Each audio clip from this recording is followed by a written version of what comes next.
दूसरे नंबर पे जो टास्क मुझे दिया गया था वो था पीओएस का, पॉइंट ऑफ सेल्स। वहाँ पे सेल्स होती थी कार्ड के ऊपर से। कार्ड है, कार्ड के ऊपर से मैंने कुछ परचेस किया, कार्ड से पेमेंट हो गई है। इनवॉइसिंग में क्या चीजें आती हैं आपकी, और ये अरेबिक इंग्लिश दोनों में होना चाहिए। यहाँ के CR number, VAT number. Implementation हो सकता है टाइम लेंगी मार्केट में आने में, लेकिन मोस्टली बड़ी कंपनीज ये यूज करना स्टार्ट कर गई हैं ऑटोमेशन को। छोटी कंपनीज होती हैं, पहले जब मैंने ज्वाइन की वो as compare to this company छोटी कंपनी थी। अभी मैं एमएनसी में हूँ। बिलिंग करनी है ना आपने, तो अभी जेडका का रूल है ई इनवॉइसिंग का। अस्सलाम वालेकुम everyone, welcome back to Mubeen Gilani vlogs. आज के व्लॉग में बात होने वाली है कि जब मैंने अपनी जूनियर अकाउंटेंट की जॉब ज्वाइन की थी यहाँ पे 2022 में, तो मेरे क्या क्या टास्क होते थे। तो शुरू करते हैं। जब भी आप ज्वाइन करते हैं किसी भी कंपनी को, तो सबसे पहला टास्क आपको दिया जाता है फाइलिंग का। फाइलिंग में आपकी रिसिप्ट्स आ जाती हैं, उसके बाद आपकी पेमेंट्स आ जाती हैं, रीइंबर्समेंट्स आ जाती हैं, जो भी आपकी एम्प्लॉइज की रीइंबर्समेंट्स होती हैं। तो ये 3-4 फाइलिंग के डॉक्यूमेंट्स होते हैं जो आपको मैनेज करने होते हैं। मेरे केस में 3 तरह के बैंक थे, पेमेंट स्लिप्स थी, रिसिप्ट्स थी और इनवाइसिंग भी थी। जो भी आप इनवाइस इशू कर रहे होते हैं कस्टमर को, तो ये आपने फाइलिंग करनी होती है डॉक्यूमेंट्स को। फिर दूसरे नंबर पे जो टास्क मुझे दिया गया था वो था पीओएस का, पॉइंट ऑफ सेल्स जो होती है ना हमारी, बेसिकली थी फूड कंपनी, और वहाँ पे लॉन्जेस थे 16 लॉन्जेस थे, 16 to 20 लॉन्जेस थे हर एयरपोर्ट के ऊपर। तो होता क्या था, वो जहाँ पे वहाँ पे सेल्स होती थी कार्ड के ऊपर से। ठीक है, कार्ड अगर मैं आपको दिखाऊं, फॉर एग्जांपल लेट्स सपोज ये कार्ड है, कार्ड के ऊपर से मैंने कुछ परचेस किया, कार्ड से पेमेंट हो गई। यहाँ पे ना सब इलेक्ट्रॉनिक ही है, तो मैंने पेमेंट कर दी अपनी। ठीक है, अब 16 ब्रांचेस की हमें एक हफ्ते के बाद आती थी स्लिप्स। तो वो स्लिप्स को जो बैंक में पेमेंट आई है, और वो स्लिप्स को हमें शीट्स आती थी एक्सेल के ऊपर, उनको हमने रिकॉन्साइल करना होता था, बैंक के साथ मैच करना होता था कि जो भी पेमेंट कटी है उसकी जो है रिकॉन्साइल हो जाए, अच्छी तरह से मैच कर जाए बैलेंस। तो वो बैलेंस मैच करना होता था। उसमें क्या होता था, एक ट्रिकी पॉइंट जो होता था, 1% to 2.5% बैंक की फीस कटती थी जो हमने देखनी होती थी रिकॉन्साइल करते वक्त के। ये 1 to 2% ही है, 2.5% ही है। तो वो देखने के बाद हम अपना रिकॉन्साइल कर लेते थे। कुछ डिफरेंस आता था, डेफिनेटली बैंक की चार्जेस कट रहे हैं तो डिफरेंस आएगा, तो उस हिसाब से हम अपना मैच करते थे। फिर दूसरे नंबर पे जो मैंने टास्क किया वो था, मैंने जो टास्क अपना हैंडल किया वो था बैंक रिकॉन्सिलेशंस का। ये छोटी छोटी चीजें रिकॉन्सिलेशंस आपको शुरू में ही दे दी जाती हैं।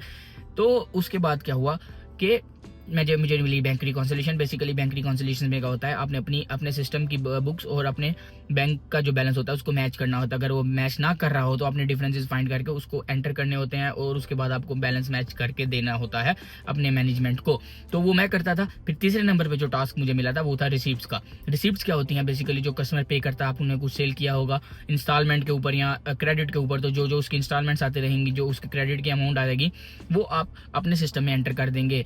तो उसकी एंट्री क्या होती है, आप अपना डेबिट बैंक कर देते हैं क्योंकि पैसे आ रहे हैं, और क्रेडिट कर देते हैं अपने कस्टमर को, या अकाउंट रिसीवेबल आप कहेंगे अगर अकाउंट्स की टर्म्स में बात की जाए तो। फिर मुझे तीसरे नंबर पे मिला अकाउंट्स पेबल। अकाउंट्स पेबल में क्या होता है कि आपने जो सैलरीज क्रेडिटेड हो रही हैं, एक्सपेंसेस हो रहे हैं, जो भी आपके एम्प्लॉय की एक्सपेंसेस दे रहे हैं उसकी पेमेंट कर रहे हैं, तो पेमेंट के टाइम आपने एंट्री करनी होती है। फिर चौथे नंबर पे जो मुझे टास्क मिला वो था इनवॉइसिंग का। बिलिंग इनवॉइसेस जो होती है, इनवॉइसिंग में क्या चीज़ें आती हैं आपकी, आपके कस्टमर का नाम और अपना नाम, कंपनी का नाम फिक्स होता है ये हेडर पे, और ये अरेबिक इंग्लिश दोनों में होना चाहिए। यहाँ की रिक्वायरमेंट है। उसके ऊपर आपका सीआर नंबर, वैट नंबर जिसको आप कमर्शियल रजिस्ट्रेशन सर्टिफिकेट कहते हैं, वैट नंबर जो आपको पता होगा, टैक्स नंबर होता है। उसके अलावा डेट बहुत मैटर करती है। आपने इनवॉइस 15 डेज के अंदर इशू करनी होती है डिलीवरी करने के बाद। इसके साथ जो डॉक्यूमेंट्स होते हैं वो कॉन्ट्रैक्ट होता है, कार्गो रिसिप्ट होती है, सर्टिफिकेट ऑफ डिलीवरी प्रूफ होता है या प्रूफ ऑफ डिलीवरी होता है। ये कुछ चीज़ें आपने चेक करनी होती है, जिसके ऊपर आपके model number, serial numbers, quantity, amounts, VAT की परसेंटेज 15% होता है यहाँ पे, वो अमाउंट चेक करनी होती है आपने। उसके बाद मुझे मिला कस्टमर रिकॉन्सिलेशन। कस्टमर रिकॉन्सिलेशन में क्या होता है, स्टेटमेंट ऑफ अकाउंट को रिकॉन्साइल करना होता है। फॉर एग्जांपल हमने कुछ बेचा होगा, उसने अपने बुक में सप्लायर की रिकॉर्डिंग की होगी, हमने अपने बुक में कस्टमर के हिसाब से रिकॉर्डिंग की होगी। उसने पेबल रिकॉर्ड किया होगा, हमने रिसीवेबल रिकॉर्ड किया होगा। मान लीजिए उसकी बुक में 1000 का बैलेंस चल रहा है, हमारी बुक में 1100 का बैलेंस चल रहा है, तो ये मुझे रिकॉर्ड करना है। हो सकता है उसने 100 रियाल की कोई इंस्टॉलमेंट पे कर दी हो, वो मैंने अभी अपनी बुक में रिकॉर्ड नहीं की, मैं वो रिकॉर्ड कर लूंगा और बैलेंस मैच कर जाएगा। या मान लीजिए मेरी बुक में 1000 बैलेंस है, उसकी बुक में 1100 रियाल बैलेंस है, तो वो 100 उसने हो सकता है इनवॉइसिंग रिकॉर्ड ना की हो, पेमेंट जो की हो वो रिकॉर्ड ना की हो, तो ये इस तरह से रिकॉन्सिलेशन होती है। फिर सप्लायर की रिकॉन्सिलेशन हो सकती है, हो सकता है उसने पेमेंट की, हमने रिकॉर्ड ना की हो, तो इस तरह से सप्लायर को रिकॉन्सिलेशन मुझे मिली बाद में। फर्स्ट 6 मंथ्स में आपको यही कुछ मिलता है। उसके बाद जैसे जैसे टाइम गुजरता जाता है आपको अक्रूवल्स मिल जाते हैं, प्री पेमेंट्स मिल जाते हैं। अक्रूवल्स का कुछ इस तरह से कॉन्सेप्ट होता है यहाँ पे कि जब सैलरीज आपकी होती हैं, फॉर एग्जाम्पल फर्स्ट इस मंथ की 20th से लेकर नेक्स्ट नेक्स्ट मंथ की 20th तक सैलरी ड्यू हो जाएगी। तो 20th को आप अक्रूवल की सैलरी अक्रूवल की एंट्री पास कर देते हैं। तो उसकी एंट्री किस तरह से होगी आपकी कि आप कर देंगे अपने एक्सपेंसेस को डेबिट कर देंगे और अक्रूड एक्सपेंसेस को क्रेडिट कर देंगे, क्योंकि आपने भी पे करना है तो पेबल उसका रिकॉर्ड हो जाएगा। स्टार्ट में मंथ के या मंथ के एंड पे पे करेंगे तो उसकी एंट्री रिवर्स हो जाएगी, अक्रूड एक्सपेंसेस डेबिट हो जाएंगे और पेमेंट जो की है बैंक वो क्रेडिट हो जाएगा। फिर आपकी प्री पेमेंट इसी तरह से मिलता है आपको। मान लीजिए आपने जो है 6 महीने का रेंट पे किया है किसी बिल्डिंग का, और बिल्डिंग का रेंट जो आपने पे कर दिया है, तो उसके बाद आपको वो प्री पेमेंट बन जाता है आपका, क्योंकि आप अगले 6 महीने तक उसको रेंट पे नहीं करेंगे, लेकिन आपने भी बेनिफिट भी नहीं लिया है, तो वो आपका प्री पेमेंट में आ जाएगा। तो उसकी एंट्री कुछ इस तरह से होगी कि प्री पेमेंट जो है आप अपनी वो डेबिट कर देंगे और क्रेडिट आप अपना बैंक कर देंगे। फिर हर मंथ जो है आप अपना उसको एक्सपेंस चार्ज करते जाएंगे। जब जैसे जैसे 1 मंथ के बाद आपने रेंट यूज कर लिया, तो आपने बिल्डिंग यूज कर ली, तो एक्सपेंस अपना डेबिट कर देंगे और प्री पेमेंट जो होगी वो अपनी क्रेडिट कर देंगे। तो इसका स्केड्यूल बनता है प्रॉपर तरीके से, या आहिस्ता आहिस्ता आपको काम मिलते रहते हैं। ये सब तो थे कुछ जो अभी हमारी छोटी कंपनीज होती हैं। पहले जब मैंने ज्वाइन की वो as compare to this company छोटी कंपनी थी, अभी मैं MNC में हूँ, तो वो ये टास्क होते थे उस टाइम पे। अभी क्या हो रहा है ना, अभी AI की वजह से सब ऑटोमेशन पे जा रहा है। तो अभी हमारी कंपनी में क्या होता है, हम SAP यूज कर रहे हैं। तो क्या हो रहा है, फॉर एग्जाम्पल बिलिंग करनी है ना आपने, तो अभी ZK का रूल है E-इनवाइसिंग का, सब कुछ कनेक्टेड हो गया है, 1 क्लिक पे सबमिशन हो जाती है इनवाइसिंग की।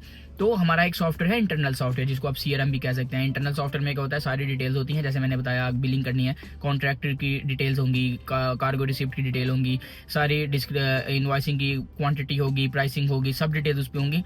वो हम चेक करते हैं, ठीक है, वो क्लिक करते हैं, ऑटो SAP में चले जाती है। फिर SAP में जाके क्लिक करते हैं, ZK को इनवाइस सबमिट हो जाती है और आपके QR कोड के साथ सारी डिटेल्स आ जाती हैं। फिर अगर एक्सपेंस की बात करें, एक्सपेंस में SAP का सॉफ्टवेयर होता है कनकर का, ठीक है। उसकी क्या चेंजिंग्स आई हैं, कुछ भी है ना, आपका सैलरी है, आपकी एक्सपेंसेस हैं, आपके बोनसेस हैं, आपकी एम्प्लॉय की रीइंबर्समेंट्स है, कुछ भी है, वो उसके ऊपर डिटेल ऐड करके अपने इनवाइसेस डाल देता है। अकाउंटेंट उसको चेक करता है, चेक करने के बाद अगर जो भी क्राइटेरिया रहता है, फॉर एग्जांपल उसकी जो उसने सेल्स का बंदा है, अगर तो सेल्स एंड मार्केटिंग का एम्प्लॉय है, तो उसने जो भी एक्सपेंस किए हैं उसकी कैटेगरी उसकी क्राइटेरिया चेक करेंगे कि ये पूरा उतर रहा है कि नहीं, इसने विजिट कितने की कस्टमर के, इसकी सेल्स पूरी है कि नहीं। तो उस बेस पे उसका जितना भी अलाउ होता है, वो अलाउ करने के बाद ये ऑप्शन होता है एडिट करने का, अलाउ करेंगे आप तो वो डायरेक्ट हिट कर जाएगा SAP में, एक्सपेंस की एंट्री खुद ब खुद बुक हो जाएगी। तो इसी तरह बैंक रिकॉन्सिलेशंस, बैंक्स जो हैं डायरेक्ट SAP के साथ हमारे कनेक्ट कर गए हैं। तो इस तरह से सब काम चलता है। रिसीवेबल की एंट्री ऑटो उठा रहा है, पेबल की एंट्री ऑटो उठा रहा है, पेमेंट की एंट्री ऑटो उठा रहा है, रिसीप्ट्स की एंट्री ऑटो उठा रहा है, बैंक रिकॉन्सिलेशंस की एंट्रीज जो है वो भी ऑटो हो गई है। तो ये AI की वजह से जो है ना चेंजिंग्स अभी जो करंट चल रही है 2025, मैं आज रिकॉर्ड कर रहा हूँ ये वीडियो सितंबर में 27 सितंबर को। तो आज की डेट में ये चेंजिंग्स आ गई हैं हमारी कंपनी में। अभी ये वर्ल्ड वाइड 1 to 4% ही है कि ये सिनेरियोस चल रहे हैं। ये आपको अपडेट देनी थी कि अभी क्या चल रहा है। तो SAP इसलिए मैं बार बार आपको कहता हूँ कि सीख लीजिए।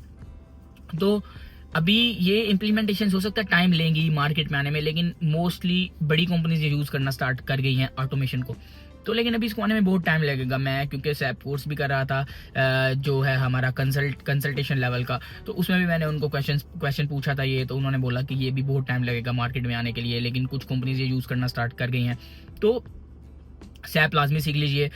आज की वीडियो को एंड करते हैं। उम्मीद है वीडियो पसंद आई होगी। पसंद आई हो तो लाइक शेयर सब्सक्राइब कमेंट लाजमी करिएगा। कमेंट करेंगे तो मोटिवेशन आएगी तो वीडियो बनाने का दिल करेगा। Thank you very much.